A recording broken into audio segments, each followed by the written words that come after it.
Right, Who was with us last year on Google Adept? Because that was our first one last year. This one we're like, well, we got to do it again. It was so much fun.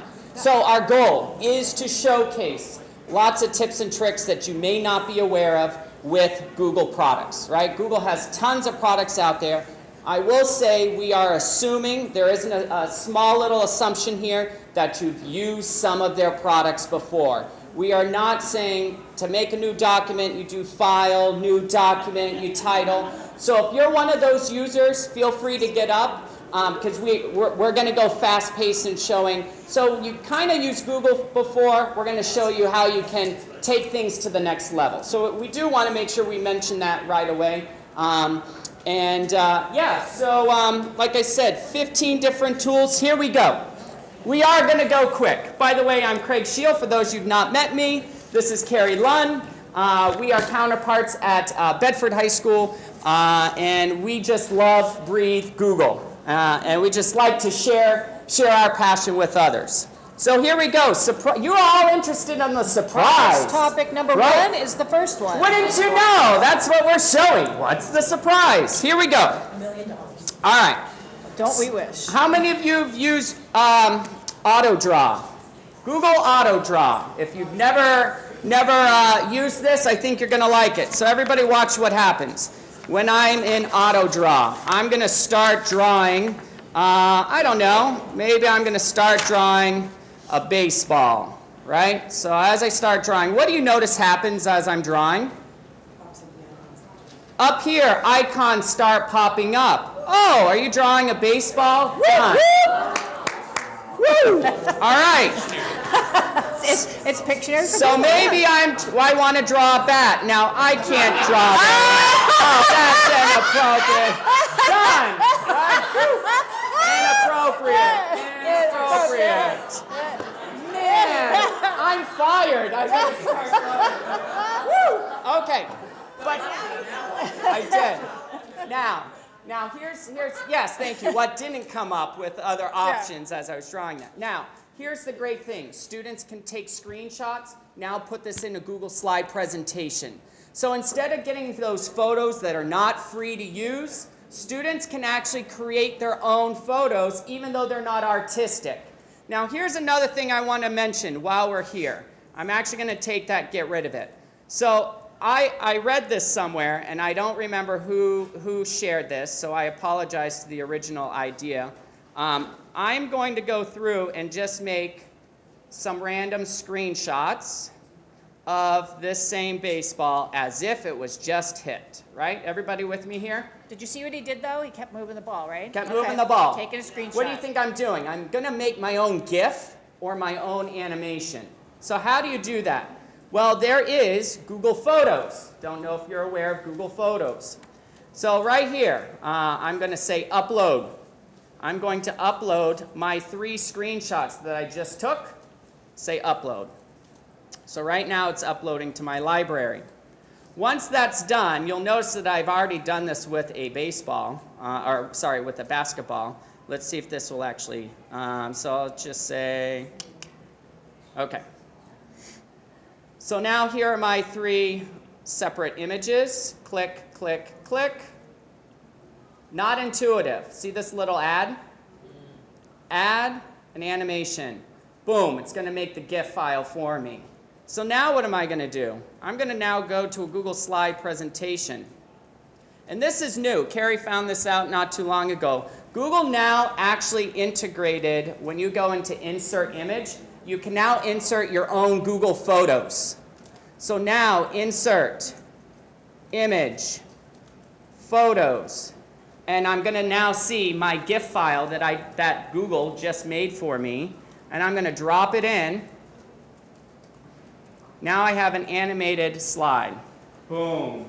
How cool is that, folks? Isn't that cool? Now, granted, we used several different tools, right? We started with Google AutoDraw. So if you've never explored that, you definitely want to spend some time in that. Then we went to Google Photos, right? And under your school domain, you have unlimited storage on Google Photos. Your personal account, not so much. Your school account, absolutely. And then we just we uploaded all those screenshots, selected them all together. It automatically made it into an animated GIF file for us. Pretty cool. All right, what's next one? Next one is surprise topic Surprise number 2. 2. Wow, amazing. We shouldn't just put surprise on everything. Surprise. Okay, so here we go. How many of you have heard of a Google a day? Google a day. So if you literally type agoogleaday.com, basically it's just a great way to help improve students in their searching skills, right? I mean, let's face it, all of our students, how do they find their answers? They go online, right? And so if I say start playing, it will give me a question here. What's the name of the town where the founder of BSA was born? I have no idea what BSA is, so maybe that's what I'm going to start searching, right? And so it times you. You get points based on how quickly you can answer the question. There are some hints. You can ask it to show the first couple letters. Can be a great activity doing an advisory, or you have 5 minutes at the end of the block and you don't want kids lining up at the door. This can be a great class all together. Let's see if we can get the answer to this question. I think librarians would say that this is a great helpful way of helping improving searching skills and not just searching the actual question, because you know if Google has this, you can't get the answer by just typing in the same question. So just something cool. Another really cool thing that we discovered is Google Trends. And I even think that this might be cool in math classes, science classes. And when Lon and I were preparing for this presentation before Thanksgiving, on the day that we went, we actually discovered Thanksgiving 2017. And this is the information that Google pulled. This was, what, the Tuesday before Thanksgiving. Before Thanksgiving. And so this is search interest in Thanksgiving over time. Most uniquely popular searches on Google Maps during Thanksgiving. Top questions on Thanksgiving in the past week. How to cook a turkey. How-tos. Topics searched by states: pumpkin pie, pecan, apple. This is just a different way of getting information visually. What are people searching for? So if we go back, we saved this link because we wanted to really show this. So this is today. Notice, November 30th. Holiday shopping. So if we click that, I'm curious. I was going to say something black. Right? Cyber Monday. Search interest online versus shopping in centers. Really interesting data there. All right? So you could really learn a lot from analytics and what people are searching. And I'm sure that there are many different ways that you can pull that into your class content. So all you do, you can explore a topic. So I can explore conference. I don't know what would pop up if I just search conference. And then you have different categories, right? Do you want it in just beauty and fitness, books and literature? Do you want to compare conference with something else, compare and contrast? So really take a look at, again, both of those were a Google a day and Google Trends. All right, I think I have one more before I give it over to Lun. What's next, Lun? Classroom. All right, so Classroom is not new, but there are a couple new things as to what you could do that, and some of this you may be like, yeah, I already know it. But new as of, I think, this summer. So these things are called cards. Every individual classroom that you have is known as a card. So I'm sure Google received some feedback in the old way in which you added classes to Google Classroom is it always showed in the order that you created them. Well, that might not be the order that you actually teach them, or maybe you want them alphabetically or something like that. You now have the ability to actually move the cards. So maybe R3 is not my first class in the day, it's really R1. I can actually choose to say move, and then I can decide where I want to move it in my rankings of my classes. I know that's something really small, but that was something that didn't exist before. And then the other thing, a lot of times teachers, I find, have a hard time finding stuff. And so if you're not aware of this, if you open up an actual assignment, what do you notice but this guy right here? Always, always, always above every assignment. That will actually open up the folder with every student's piece of work that they've actually turned in your Google Drive. So you don't always have to do things in Google Classroom, right? If you find the folder, I can now quickly go through and actually do what I need to do. That also goes along with the actual card itself. So if I back up here, again, what do you notice right here? This folder will open up every subfolder in that Google Classroom. So if you weren't aware of that, two really quick tips there. Okay, I'm sharing it now with Lund. All right. What are we moving on to now? We're moving on to sites. So, how many of you have ventured into sites recently? And there's some new stuff starting to come in.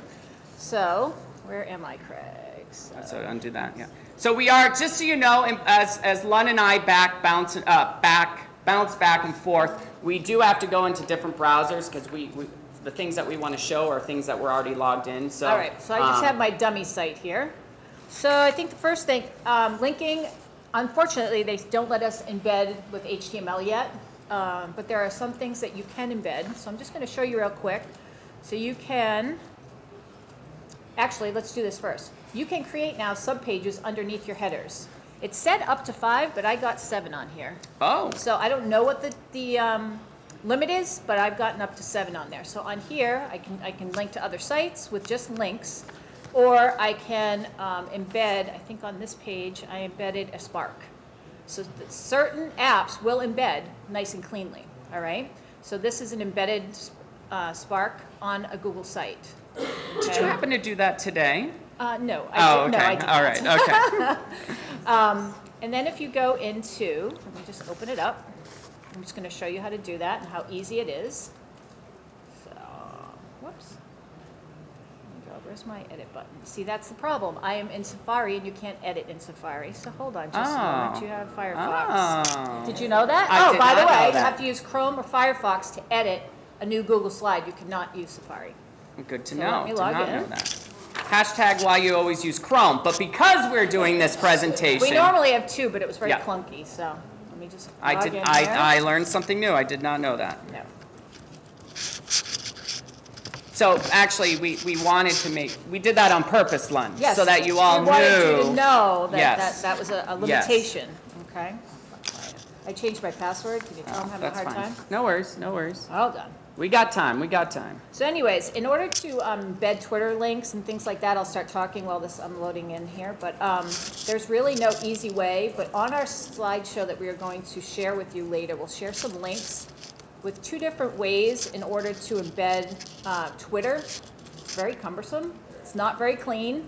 And it doesn't come out the way you really want it to. And you have to use Google. You have to create web apps in Google and use scripts and things like that on one realm. In the other realm, you pull in what's called awesome tables, and you download a template from somebody, and you gotta configure these just right, and it doesn't look like a normal stream from Twitter. It just gives you everybody's posts. Have you seen it before? Has anybody seen this yet? I'll post those for you. I haven't had time to play around with it, but it's way too cumbersome. I'm going to wait for them to come out with an easy way to embed with HTML. There's a great 7-minute video. There's a 25-minute. steps. The one I will post is a 20-minute video, and it goes step by step by step if you want to attempt it. I didn't want to, so. And we didn't mention that everything that we're going over is in a nice, clean Google slide presentation that we'll share the link at the end. Yep. So that you don't have to worry about taking all these copious notes. There you go. Copious? Copious. Copious. Copious. All right. All right. All right, so now we're back into Firefox. Go ahead. No. No, you can't, not No. yet. Until we can get HTML code and be able to embed things cleanly, there's just no way, yeah.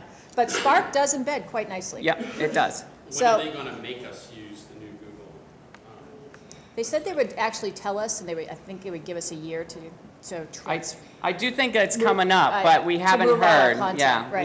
we don't know. 2018 was when the announcement. Yeah. Yeah. You get a year, and then after that, 6 months would be only, and then it should go. Yeah. Right, right. Save everything.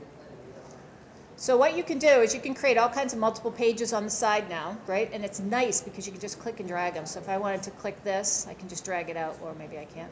I can drag this in. And you can just plop it wherever you want it. So if I wanted my Google tab at the top to be under Chromebooks, why, I don't know, but, or I could just click it again, drag it out, plop it off. And at the same time, you can create, we thought it was only up to 5 sub-pages for the pull-downs here, but now I've embedded, I started to just keep adding them, and it was 7. These Yeah. are just links to pages, what? And you can do a sub in a sub, right? So Right, if you right. hover So over. if I grab Power School and I Yep. pull it under here, and then I open this, oh no, actually if I move it over, right?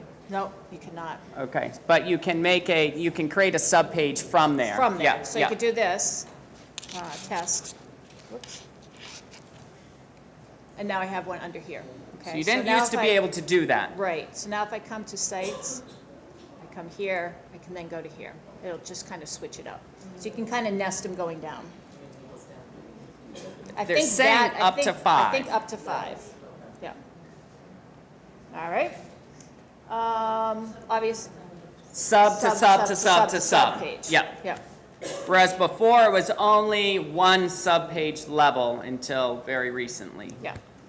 All right, what's the next thing? Admin. All right, so the admin console. Let's go over here real quick. Oh, did you want to show? Do you have that link to that? Oh. No. What Are do you mean? logged in? Never mind. Never mind. Did you want to show them how to? How to embed it in Adobe Yeah. Spark? Sure, I can do that. Yeah, do you wanna Let me show go them? back to Firefox though. Okay. All right. All right, Right, so Len's going to show you how you can actually embed, or your limited option in terms of embedding. So you do have to log into Adobe. Oh, yeah, I do.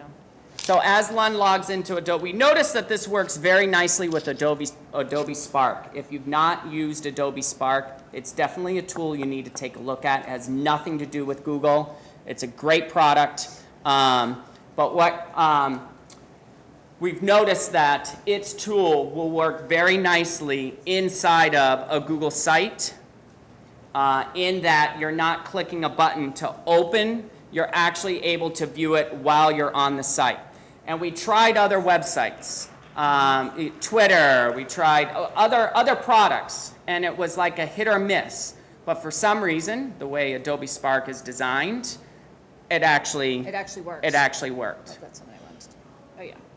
So down here, once you get into Adobe Spark, you open up what you want to share. Pick a category. I'm just going to say other. I made this during the session earlier with Sheila and Brooks. I'm going to say create a link.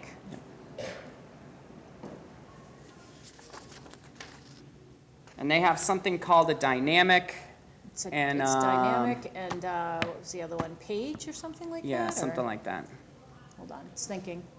Thinking you're all taking up the bandwidth. How dare you? How dare you? No, just kidding. Just kidding. Making magic takes time, so just hold on.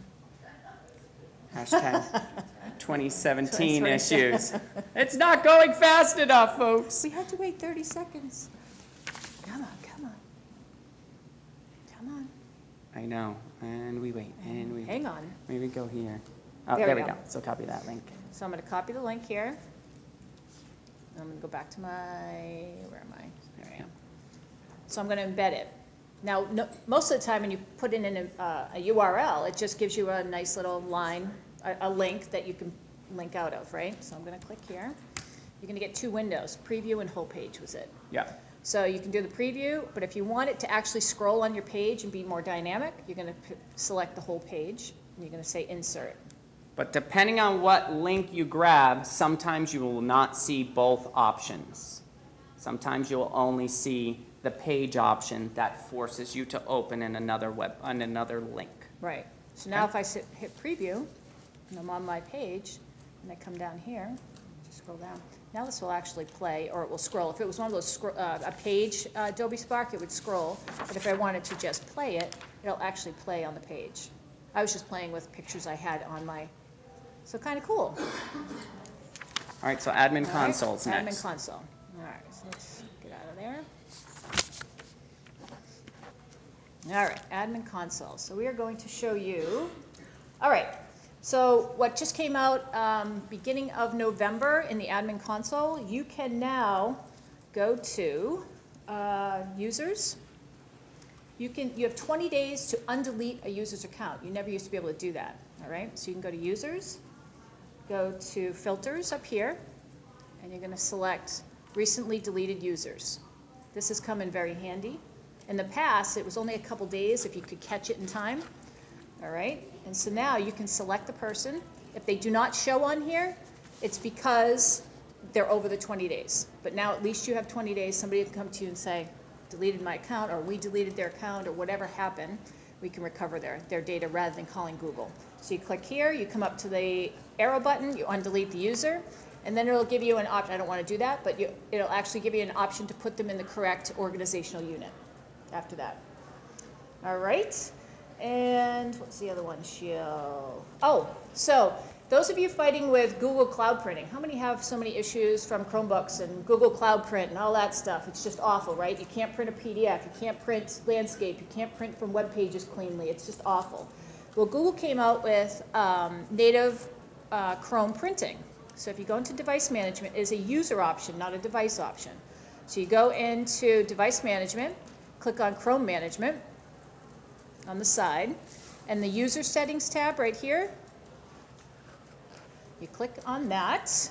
You find an OU or that you want to give access to a specific printer. So recently, Donna, somebody that works at the middle school, had contacted me because they're having so many issues printing PDFs and landscape, and they're always having to go to a Mac and then print from there, from Google. Works great from there, but it doesn't work from Chrome. So you come into whichever, let's say, grade level that you want to change or add a printer to. You scroll way down to the bottom, there's a printer section. So way down at the bottom here, keep on going. Let me know when you see printing. I see printing. Yeah, sure. No. Where is it? Oh, there it is. So this is what you use. That's a long list. That's a long list, yeah. And they just add stuff and don't tell you. So you go on all the way down to the bottom, and it's going to be the last one. It says Native Chrome OS Printing. The only stipulation here, we had it working going into a queue where you could see what the kids are printing and you could delete them. It's called Cups. It was working great. They did their last update in October, and it broke it. But it still works as long as you don't care that the kids can print there without you being able to delete their jobs, all right? Kind of will probably work fine, like K through 6. We're testing it at the middle school to see if we have kids print reams of paper. We're not quite sure if it's going to work. But anyways, so you just type manage, and what you do is you say add a printer. Okay, so I'm just going to come into view. Actually, let me cancel this because I did it at the top level, just so you can see it so it's not grayed out. All right. So I'm going to click edit. So you have to name the printer. So I named it so it looks different than her Mac printers would come up, or the old Chrome cloud printing printers would. So I put Chrome in front of it so that they would know that it would print cleanly for them. Give it a name. We have HP printers. We've noticed that the HP LaserJet 6 works fabulous with this whole Chrome printing stuff. I selected the IPP over here for a URI option. LPD I think also works, so it doesn't really matter, but I always choose the IPP option here. You put in your IP address, you save, and bada bing, it's done. The only thing it'll look like, let me see if I saved. Do you have an ICC and a BCC and an Shut up. IPP and So, a no? Okay. So if I go OPP. Yeah, you know me. Yeah, no, okay. see what I work with? It's crazy. All right, so if I just want to show you what the actual icon will look like, and I think I put it on, let me just look really quick. It looks different than the regular cloud printing icon, so the kids can, where is it? So this is the presentation that you're going to have after we, All right, right there. so this right here, oh, wrong way. Am I going the wrong way? Yeah, I am. Can you see it up there? See that little, like, it's like a waffle on top of a box. It'll look like that. Those are the ones that work great, okay? There you go. Something new. All right, what else Are you doing? good? I'm good. Okay, Yep. so I wrote the list. Okay. Where we're going. We're switching. So now we're switching. Now we're going back. So we're going to Google Keep. Google Keep. I know there was a session. Who was at the Google Keep session earlier today? Okay, so a couple of these might be like, you're not telling me anything new, so I'm sorry if it's not new for you. Okay, who's not used Google Keep? Who has not used Google Oh, Keep? man. Okay, if you haven't, definitely something that you're going to want to take a look at. So Google Keep is a great way to organize yourself. It's web-based, and you can share notes, to-do lists with other people. Great for, I've seen it where students are putting their ideas down, getting ready before they're actually going to write their paper, or before they're going to do their movie script. They can share it with their peers, who's going to do what, and they can cross things off, right? So a basic to-do list is just something right here, or you just keep adding. So I might say to-do, and then I might say, you know what, I'm working with Lund, so this is a presentation that we were working on for today, right? So we have that piece. So bless you. So we're going beyond that. What are some really neat things that you can do with Keep? So that's great. All right, so, okay, so here's a really cool one. So if you take, has anyone taken a picture of content before? So what I'm going to do right now, Keep is a mobile app as well. So I'm going to pull it up on my phone. And I'm going to take a picture of our notes right now. And hopefully some magic will happen. When you use the mobile version, you can take a picture. And so I'm going to take a picture. So you're going to trust me that I'm doing this right now. I got my shadow in there, so it's okay. All right. So now I'm going to say pic of notes. Okay, and oops, not boats, notes. Okay. All right, boom. Do we see it? Do we see it? You do now. Okay. Whoa, how quick that was, right? Awesome. Okay, now, I think I can do it here. I haven't done this in a while. So if I come here, do you notice grab image text? So if I select that, there's my text, folks. Whoa, now what can I do with that? Copy, and now I can do whatever I want with that. Amazing! No Yes? retyping. Would that work from a Chromebook that has a little camera built in? So, great question. So if you notice here, you have to take, I've never actually physically done it that way, but I mean, it would act the same way. If you are actually in a Google Doc, I think this is a blank doc. So if you did not know this, I'm going a little sidetrack here. If I go Tools, Keep, Notepad, I could then also pull up my Google Keep, and then I can come in here, and I can very easily take my, Cut and paste. I can take my stuff, I can paste it right in there, and then I can do whatever I want to do. Now notice that this is not perfect. Why are these little O's there? It's our bullets that we have, right? So it's not going to be perfect, but at least I'm not having to retype something that's not electronic, okay? So something really cool. Another cool thing that you can do, if you were not aware, mobilely.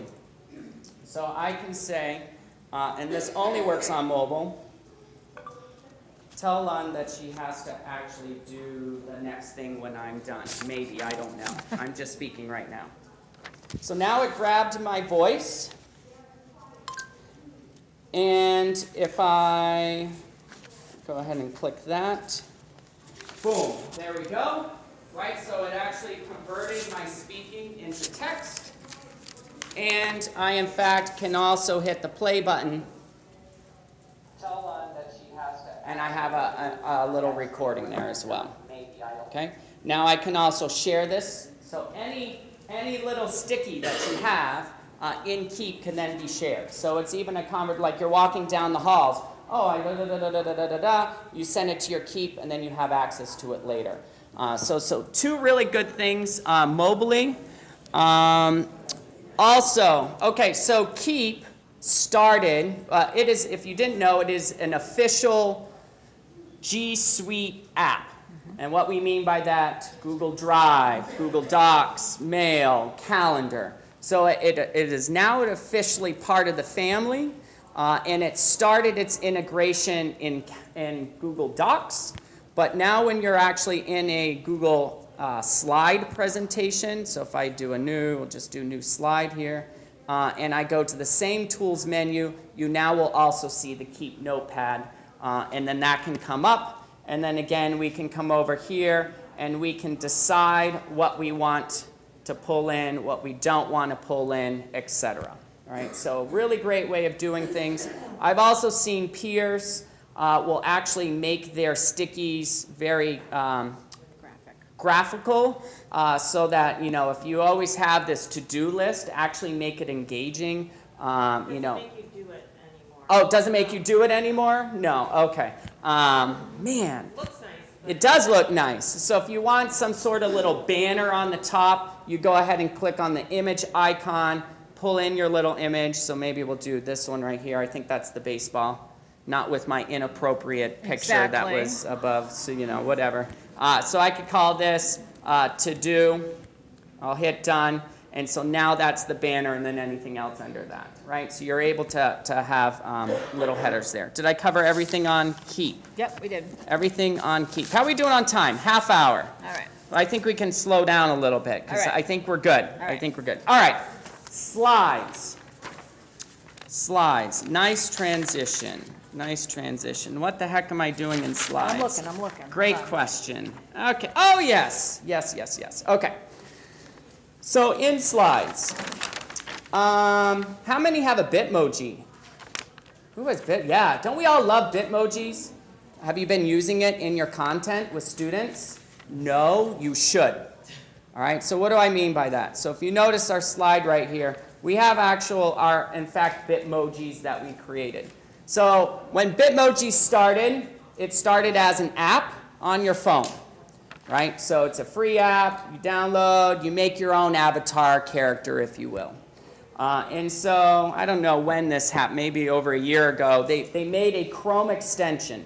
So you'll notice right here, this guy right there is my Bitmoji Chrome extension. So I went to the Chrome store and I already downloaded that guy. So by downloading that guy, whenever I'm in any product, so I won't mess up our actual presentation here, so I'll just do another slide here. I can go ahead and select Bitmoji, and then I can say Yahoo. Let's see what shows up. Anything? Bad example. Great. Celebrate. Oh. So now awesome, this is great. Click and drag, and now I have my own little avatar Bitmoji here, and then I can put my content in with it. What's really nice about this is, if you look at our presentation for today, notice there's no white space, right? It's all PNG files, meaning no matter what is behind it, it will show, right? So you don't have to worry about that awkward white space, taking screenshots or anything like that. It works in any Google product. So Google Docs, Mail. Mail, and Carrie will show that in Actually, a I little won't. bit. You need to show it because I'm not Google. Okay, so you I'll have show to be that. in Google for it to work. If you're in Google Safari, for it it to won't. work. So I'm in Mail here, and notice right down at the bottom, because I have the Chrome extension, my Bitmoji shows up by the Send button. And so now I can do the same thing. I can say, gotta go, right? And now that's in my email. Okay. Now, would I send this to my principal? Maybe not. But you have that ability to add some sort of flavor into your emails as well. So again, that's something you get in the Chrome store. You search Bitmoji, and then you can create your Bitmoji character right there. So when you click on the Chrome extension, if you don't have your account linked up, you can make it right on the spot right there. Okay? I will say that there are inappropriate Bitmojis out there, right? So you obviously want to make sure you use appropriate ones, right? Okay. So that was one thing. Another thing. Not ones that look like questionable baseball bats? Correct, folks. no, yes, not those. not questionable baseball bats. No. Yes, exactly. All right. So did you? Okay. So here's another trick. Wait, what am I showing? Oh, so sometimes staff say to us, "Is there a way to loop a presentation?" Do you guys know what I mean by that? Like, you want a slideshow. It's parent night, and it'd be so much easier if you could do it in Google Slide. Do you all know how to do it? Because it can be done. So this is what you do. Very carefully. No. Very carefully. Save it as a movie. You could. But we're not going to do it that way. But you're right, there are other means. I'm trying to stick in the Google world. So what you're going to do is instead of hitting present, right, what you would typically do and you go through the slides, instead you're going to do this. File, publish to the web. Yes, publish to the web. Yep, I went to the right spot. Okay. And then you'll notice right here, the default is always every 3 seconds. You can change that. Okay, so we'll just leave it on the default. Start slideshow as soon as player loads. Yes, because I don't want to have to worry about doing anything. And then do you want to restart it? Absolutely, because I'm not going to manage the TV while parent night is happening. Okay? And then once that's done, then what you do is you grab this specific link, not the link up in the URL. Okay? So when I grab this guy and I say start, see how it says published? I've already done this. If I hadn't done this, I would hit that button. Then I would go ahead and let's make sure, hopefully we did this right. So we'll click on this. I'm not, hopefully, 3 seconds, done. No right? hands. So now it's going through, and once it gets to the very end, it will then cycle back to the first slide. Okay? So again, you don't do what you would think you do in terms of just grabbing the actual link up at the top. Again, it's File, Publish to the Web, and then you go ahead and select your settings and you hit Publish. Down here is where you can stop publishing once you do that. Okay? I do believe that this does say anyone with the link. So they're like, oh, it's publishing to the, like, you don't have to worry. No one can get to it unless they have the link to it. But if you're worried about content, you just stop publishing when you're done with it. Okay? All right. Easier than a movie. Correct. Absolutely. Much easier than a movie. Much easier. All right. 3 Yes.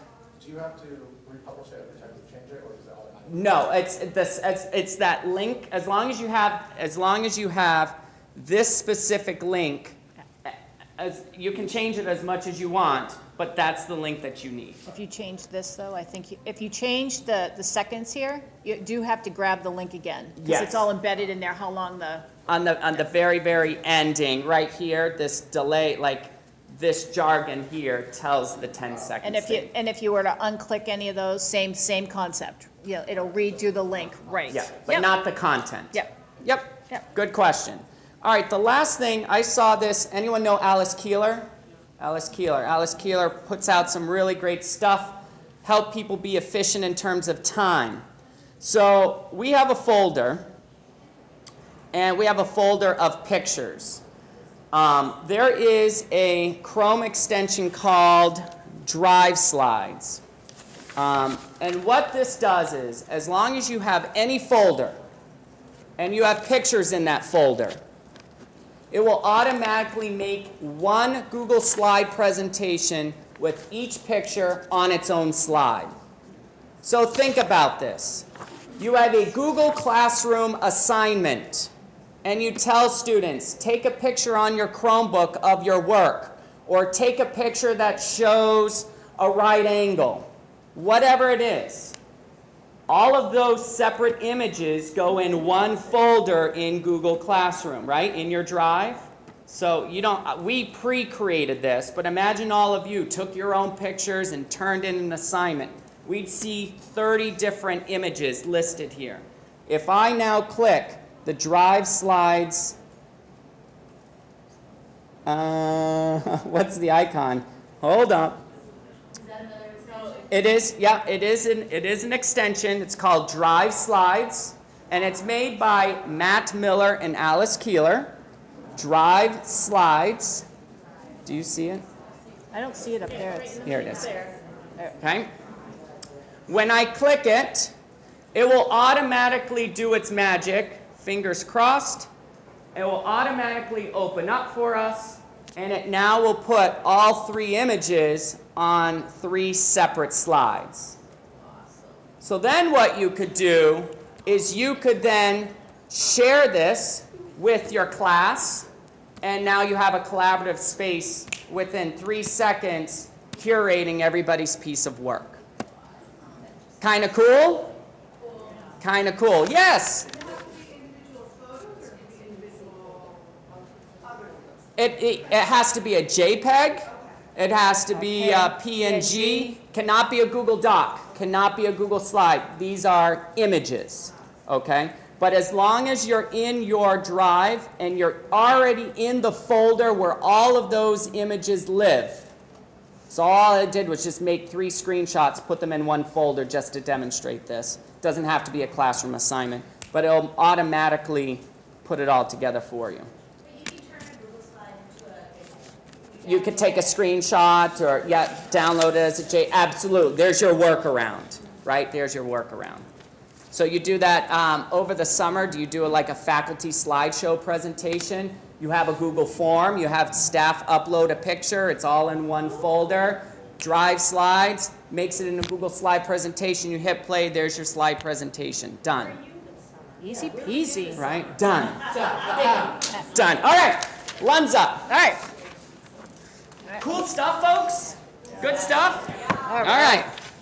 We got 20 minutes. All right. We got 20 minutes. We're doing calendar next. So if you noticed, the calendar has changed. Are we all in the new calendar view? Yes. Yes. Do you like it? Do you not like it? Show them how to get into calendar view. So get out of, so go down. Yeah. All right. Oh, there's a lot of chatter. There's some chatter going on Here's here. the old view. All right. Here's the old view. If you click on this little use new calendar, you get a nice big chunky view. Watch. It's the only way I can describe it. Chunky view? Chunky view. Look, it's all like. Wait. Well, it's good for people that are kind of doing the trombone now, you know, with the. So the old is Shut skinny up. view and the new is It's chunky view? chunky view. Okay, all right, okay. That's great. All right, so this little waffle on the left-hand side will give you more real estate. It'll collapse the menu on that side that shows you all the different calendars and the full month mode. All the links that you put into an event on the calendar are now clickable. So if I come down here, I added a calendar link, and all your links that you have will now bring you out, excuse me, directly out to that link. Before you had to cut and paste, okay? And you had to put the full link in, right? Yep. So I'm gonna go back out.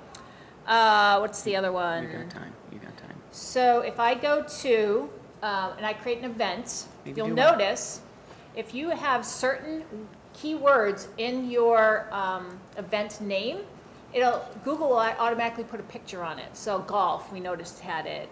Christmas, Valentine's Day. Most sports are in there. Some holidays aren't, which is so weird.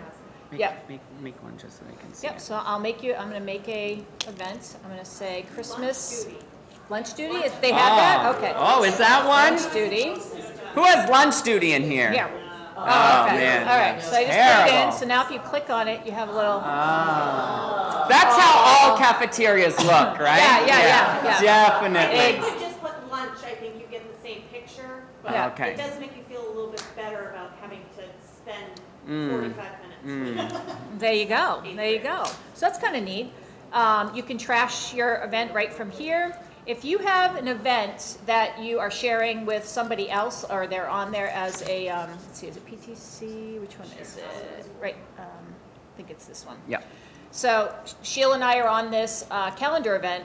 You can actually email all your participants right from this window. You just click on this tab, it opens up, and all their names show up there. Wow, isn't that awesome? So easy. Yeah. Some actually cool things. If you do, I think it's shift. No, just. No, wait a minute. Shift question mark will bring up. Where's the question mark? Will bring up the shortcuts. Okay, inside of calendar. So I'm just going to show you a couple of them. If I hit number 1, it brings me right to day view. If I hit number 2, it brings me to week view. If I hit number 3, it brings me to month view. If I hit number 4, it brings me to custom view. So all you're doing is hitting the number. Just hitting the number. If I hit a T, whoops, that's not what I meant to do. So Brings me to today. So Keystrokes, just keystrokes. Yep. If I hit a C, it's going to open up full screen mode to create an event. If I don't want full screen mode, I think it's Shift C. So I'm going to do Shift C, and it'll bring up the little box. So those are just some quick keystrokes when you're cool ones, huh? I like the C because I just would Yeah, pretty neat. Another tip, do any of you use appointment slots? Have any of you ever used appointment slots? Yes? To like do parent-teacher conferences and stuff? So the only thing is if you use this plus button, they won't show. So you have to click inside the box, and you have to be in either day view or week view to see this right here, appointment slots. So you click on appointment slots, you can set durations, and I'm going to show you one that I did create. I did one every 10 minutes. You can go into more options, and you can do all kinds of stuff. And then once you're in the detail view, this calendar appointment page will give you and show you how the calendar is set up. So I'm just going to show you. I already created one. It is over here. And you can see the icon right there? How it looks a little different? It's almost like a waffle. I'm going to click on that, open it up, and I'm going to click on my calendar page. This is the link at the top that I would send out to parents and say, sign up for a conference. And all they would do is they would click on here, say who they are, put their name there or whatever it might be, or description, and they can actually sign up for a conference. Did that 1 year, and the kids kept coming back saying that all my conferences was like this at night because there was something about the time zone setting. Oh, I'm not sure. Our teachers actually used it to supplement. We use PTC Wizard to do our parent-teacher conferences. And the ones that had prior commitments actually did their appointments inside of here, and it worked fabulous. So I'm not sure what the problem was there. What else do we have? Anything else? I think. No, I think that's good. It. All right, so now we're moving to Drive. All right, Drive. What are we showing in Drive? Drive. There's Drive. Oh, did you not write your notes for Drive? All right, so we're in Drive. All right, let me close calendar so it's out of there. What's that? Close your tabs. What's my tabs? All right, sharing files to multiple folders. This Yeah. can be dangerous. This can be but dangerous. people ask this question a lot. All right, I'm gonna pick one that I'd never do this because I hate it. So what we mean by this It's is, very dangerous. if you have so you all know you have a Google Doc, and it lives in a folder. But that's in a group folder. Can it also be in one that I have, right? So it lives in 2 places. The answer is yes. But we don't like to share this a lot because we worry that, like, if you still make a change over here, it's going to change over there. But there is a way to do it. So Len's Right. going to show you. So what you do is you can do a Shift-Z, all right? Shift-Z. You have to be in Drive. Oh, that's right, I have to be in Drive, sorry, Yeah. my bad. So Shift-Z on the actual file, and it comes up and it says, where do you want to move it? So I can say, all right, I'm going to move it to my deleted files. And that's key. And you say add here. So it doesn't say move It's here. not moving it, it's adding a link to it there, okay? So if I go to my deleted stuff and I delete all those, it's going to actually delete it from my regular spot. It's deleting the whole file. It's not just deleting that one in that folder, okay? It's just almost like a link to the file. So just be very careful. I wouldn't share. So if Len, do you mind just right-clicking on one, just so you see the difference? So if I right-click, this is what you see. So instead of move to, we saw the word add to. Okay? If you add it to another folder, but you delete it from that folder, it's going to be gone from the original spot. Okay? Okay. Warning. Do you know if, say I make a copy to go into, I know it's not a copy, but I made a mirror of it to go to another folder, does it, like if I make that folder view only, they can't delete it or change it, right? Well, no, they can't delete it, but if you delete it, No, I know if I. right, yep. Yes. Yeah, if you make a If- copy, you're if going to you- have the original. If you change the permissions on the file, it's changing the permissions on the file. If you have a folder, Yeah? certain permissions, Yes. will it? It will default. Yes. So Yep. you have to be very careful about the add to location. Yep. Absolutely. Another tip that we have is to create this, what I have up here, just asterisk delete files. So if you're like testing out some new spreadsheet or something that you've downloaded from the internet or some other scripting thing, you come in here, you put your file in here, do what you need to do. You know you're going to want to delete this file when you're finished. So throw them in here, organize your drive a little bit better, and then it's easy to just grab them all or grab them all at the end, which I want to get rid of these, and you can just delete them. So instead of just doing new Yeah, document. you always have untitled documents at the bottom of your drive. This is a nice way to keep things organized. Kind of work in there. I usually clear it out at the end of the day. And then the next day, if I'm doing some things to pull data from Power School or do things like that into spreadsheets that I know I'm not going to keep, throw them in there, and then I just delete them at the end of the day. Team drive. Oh, yeah. Actually, no. that's one. This one. So if you're in a file, this just came out, and I'm surprised it wasn't there before. So if I click on this, Not site. oh, Not that's a site. Sorry. Oh, this is my. Can this be shown? Or Yes. videoing? No, I'm not, Okay. I don't care. Okay. So you click up in the title. Hold on. It's not working? That's Don't weird. do that one. What's that to happen? Hold on a second. Wait for it. Wait for it. All right. So you click on, hold on. You click Maybe. on the title, and it's going to tell you what folder it actually is in now. That's Yeah, isn't that nice? So it'll tell you exactly where it's located. Their reasoning behind it, they actually posted it yesterday, I think it was. It said, where is it? To remind people to keep things organized and to use folders and not leave them all under my drive. So I'm like, oh, okay, thanks for helping us out. But it's nice. If you click on the title. You're keeping it organized, Okay. Lon. Well, yeah, It's yeah. in your drive. Yeah. Okay, shut up. All right. And then, so Craig had mentioned this earlier. So if you're in docs, slides, and drawings, you can insert directly from the insert menu. That was added beginning of November. Yep. And if you're on the quick release, you'll get it. If you're on the rapid release, you'll get it. If you're on the delayed one, 2 weeks, you'll see it in a few weeks. All right. So what it is when you go to the insert tab and you go to image, you have all these options now. You can do it from upload to the computer, search the web, drive, photos, or by a URL. That's it. Okay. Earth. You want to show the space in Earth? Did I have to do that? That's on In yours, Chrome. right? Yep. All right, so I have to go over to Craig's for a second. There it is. Do you guys all know that Google Earth now is a Chrome, as a web app? Does anybody ever use it? So over here on the waffle, it's kind of a little slow and clunky on the Chromebooks. It takes a while if you've got a whole classroom of kids that are loading it.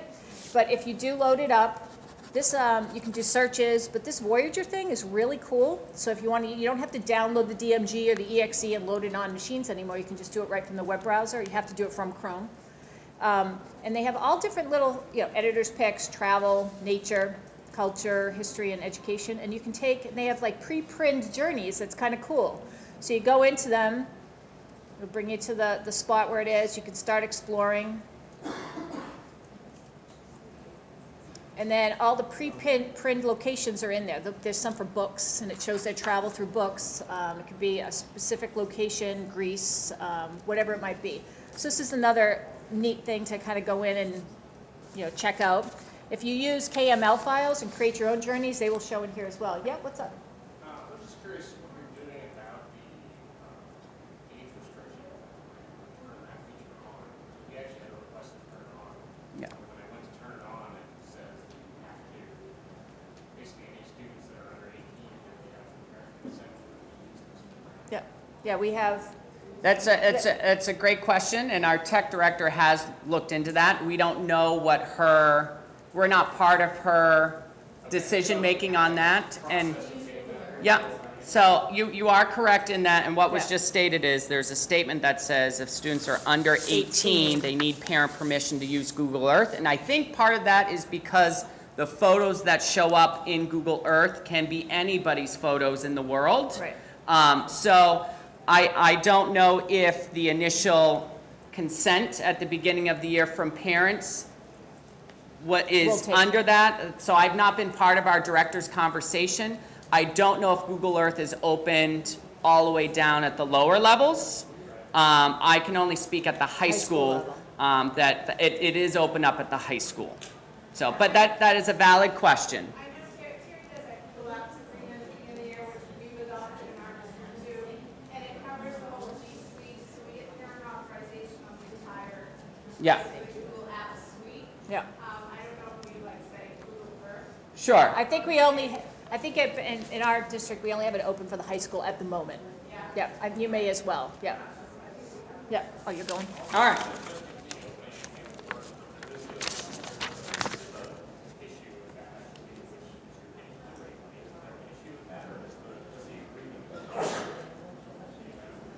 think it's, Google has that rule in place because of their EU restrictions as far as like getting into different kind of data. So I don't know that there's any specific. I mean, I'm not a lawyer, but there's no specific United States law. But they're being blocked, certainly like in France, I think, in Ireland, they're having issues. The top-up thing you get when you turn that on actually specifically says Yeah, I don't know. I'd have to direct you to our tech director for that. Yeah, sorry. All right, so a couple of time. We got 4 minutes. So I'm going to show you something in Docs. And people are like, Docs, really? Is there really good stuff there? I do. I think there is something really cool. It's from EdTech Team. They are now, I've noticed, starting to create their own Chrome extensions. So this one's really powerful for teachers who do grading online, right? I think that's the #1 complaint from staff is it's not easy to grade as well online. So here we go. When I turn this on, so this Chrome extension is called Checkmark. So it's this little green piece of paper with a green check mark. It's from EdTech Team. They're in California. So now that I've turned that on, and now when I highlight a word, what do you notice? This little keyboard pops up. So these are all quick comments that will show up for you so you don't have to type them. I just saw a couple aha moments. check for a fragment. Right. Check for fragment. So if I highlight this, PHR, if I select that, rephrase, right? So there are predetermined statements that are common for when students are writing in a Google Doc. Now you may say, can I make my own? And currently on their website, they're saying they're working on that because people have already asked them the question. But I can go in here and I can continue adding what I want to add to it if I need to explain more about what check for fragment means. Now here's another cool thing. If I come here, I'm going to double click, I'm going to choose fragment again. And I'll just do it one more time just so we have a couple things in here. All right, so we have some good stuff. What do you notice along the side? Numbers. This tells us there are 3 fragment issues in the document. So really quickly, a staff or a teacher knows what the student's weakness is in their writing, right?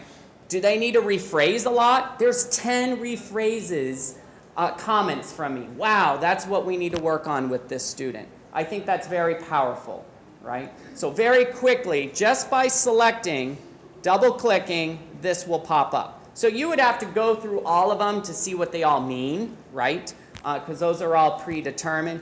And when I don't want this, I need to turn it off. It's annoying if you turn, So now, I was typing the other day, I'm like, oh my God, I don't think he's turning on. so now when I double click, now that keyboard isn't popping up every single time, all right? So again, that's called Checkmark, and it's from EdTech Team. How are we doing on time? 1 minute. 1 minute. Oh, let's do this. Do Chrome. What do you want me to do? What else do you have? Let's do Show them, just do YouTube. Okay. Yep. All right. So this is fun. So I'm a big fan of Coldplay, right? So I'm just going to find one of their songs. I don't know if this actually will work with Coldplay, actually, now that I say that. So, It does. It's pretty cool. Does it? Okay. Yeah. All right. GIF YouTube. So here we go. I have YouTube. I have Coldplay's video. You're going to love this. But I want to make a GIF out of their video. Part of it. Part of their video. What I mean by GIF is that it rotates, like a quick snapshot every 10 seconds, it just loops back. So this works on any YouTube video. If I get rid of everything in front of YouTube, highlight HTTPS / Just go to this website. Okay. Okay. Or you can just go to this website that we're going to So show you after. what you type instead is GIF, GIF. So you highlight the period forward, meaning everything before, and you write GIF. Then it will use a GIF website right away, and it will pull in the video, and then you determine, so let's do 2 minutes in. Here's my GIF. I say create, and then I can say download. What about copyright on that? Ah, great question. How many seconds am I using? It's 5 seconds. You're good. So we're good under the, is there librarians in here? 30 seconds, right? Right. 30 So it's seconds? 5 seconds. I can still give credit where credit is due. I'm using this for educational purposes, right? So I feel like I am in the bubble window. I'm a tech integrator, not a librarian. But I do feel like I'm in the appropriate window. We can put this then in a Google slide presentation. So show them what it looks like. Absolutely. Okay, so here it is. Here's the video. We can take the link. You can download it. And so that's just from their own video, and it'll just cycle through. We did one of our principal and put it at the beginning of our presentation this summer. That's right. Yeah, of him dancing. Anything? Oh, here's another thing while we're in YouTube. I don't know if you use this a lot, Lon, or not. So if you're in YouTube, we notice that there are two really interesting things. So we'll go back to Coldplay.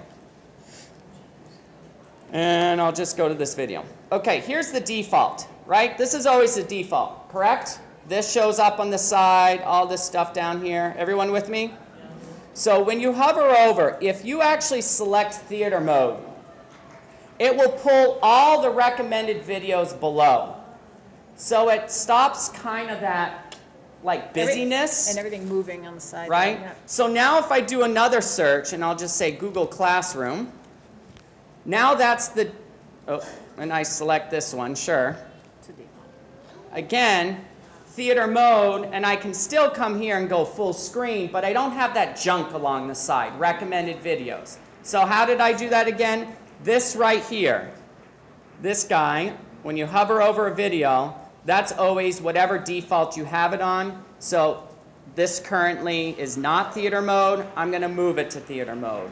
Another item that we noticed right here, the default autoplay is always on unless you turn it off. What does that mean? After you play the video, the next video will load. Turn that off. Now, I but end up now, watching a lot of really weird videos after Yeah. you fall asleep. Correct. Yes. Yes.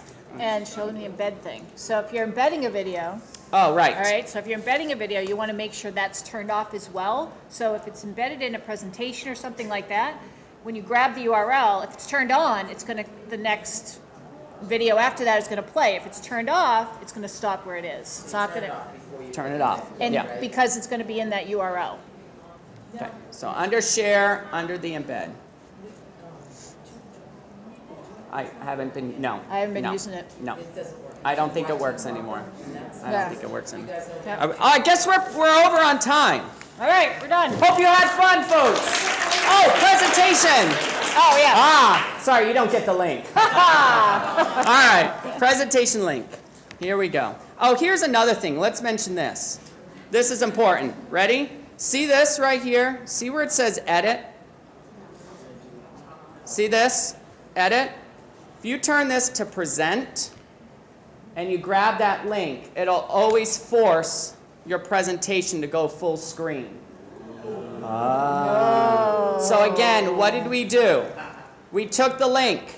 Anything where you see edit on, you get rid of, and you type present. You copy that link. That's the link you give to kids, to parents, and it'll automatically go full screen mode so they don't see the junk of all your slides, right? So here's the link. I'll get it for you. It is right there. Thank you very much for coming, folks. Take a Thank you. picture, write it down, have fun. Thanks for joining us. Let Google take over the world. Because it hasn't yet already, right? Next year. Next year.